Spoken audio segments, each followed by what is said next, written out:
Sir I understand everything when ever somebody speaks in English. जब कोई English में बातें करता है मुझे हर चीज समझ में आती है। I understand everything but when it comes to speaking in English, जब मैं बोलता हूं so that time words do not come to my mind. Words ही नहीं आते हैं। माई माइंड गोज ब्लैंक, मेरा माइंड ब्लैंक हो जाता है and I do not know what happens to me, क्योंकि मुझे वर्ड्स तो बहुत सारे याद हैं और I know the all grammar rules, मुझे सब पता है। But when it comes to speaking पता नहीं क्या हो जाता है, मेरे माइंड में शब्द ही नहीं आते हैं। तो sir what should I do, यही प्रॉब्लम है। समझ में सब कुछ आता है। तो अगर आप भी ऐसा इशू फेस कर रहे हैं, if you have the same issue, let me tell you there are two reasons. दो रीजंस हैं जिनकी वजह से आपके साथ ऐसा हो रहा है।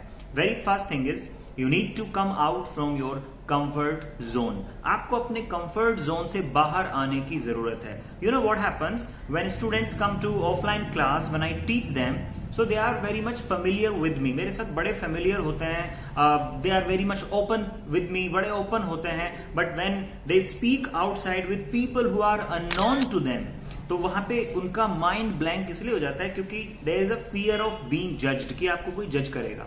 Here you are very much friendly with me, right? So you have to come out from your comfort zone. What does this mean? इसका मतलब ये है कि not only in the class, not only with the students with whom you speak all the time in English, but you have to speak with the people who are unknown to you, जो आपके लिए नए हैं, जो unknown है, उनके सामने भी आपको बातें करनी है, इंग्लिश में बोलना है। Then only you will remove your hesitation, क्योंकि कभी ना कभी ऐसा होता है कि ना हमें पता तो होती हैं चीजें, we know the things, but that time जब हम बोलते हैं तो हमें ये रहता है कि अरे कुछ गलत ना हो जाए, इनके सामने तो मैं बहुत ज्यादा ओपन नहीं हूं, बहुत ज्यादा कॉशियस हो जाते हैं, right? So that is why, so come out from your comfort zone. केवल उन्हीं के साथ मत बात करिए जिनके साथ आप हर दिन बातें करते हैं। स्पीक विद पीपल जो आपके लिए अननोन है, नए हैं। टॉक टू स्ट्रेंजर्स, स्ट्रेंजर्स से बात कीजिए। Second thing is feed your brain. देखो क्या होता है ना, वी हैव लिमिटेड नॉलेज, हमारे पास लिमिटेड नॉलेज होती है। हमने कहीं से सुन लिया, बस उसको बोल दिया। एक्चुअली जो हम बोल रहे हैं that is something which we already know, but क्या हम कुछ और इनपुट दे रहे हैं? Are we learning something extra? So that is why I'm saying feed your brain. What does this mean? It means you have to gain some knowledge. There are abundance of words.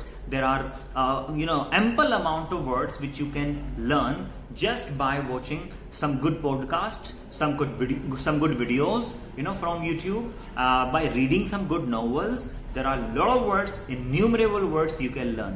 तो होता क्या है, जब आप कहीं से सीखते हैं, you watch something, you read something and then you speak, so वो फिर आपके नेचुरल स्पीकिंग में आ जाता है। Whenever you speak, so that comes to your natural speaking कि हाँ मैं ऐसे बोल सकता हूं। सो फीड योर ब्रेन, कुछ नई नॉलेज लीजिए and then speak it, implement it. That is the second reason.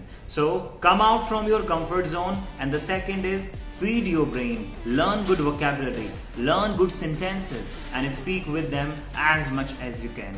This will surely help you to come out from this issue that whenever I speak, words do not come to my mind.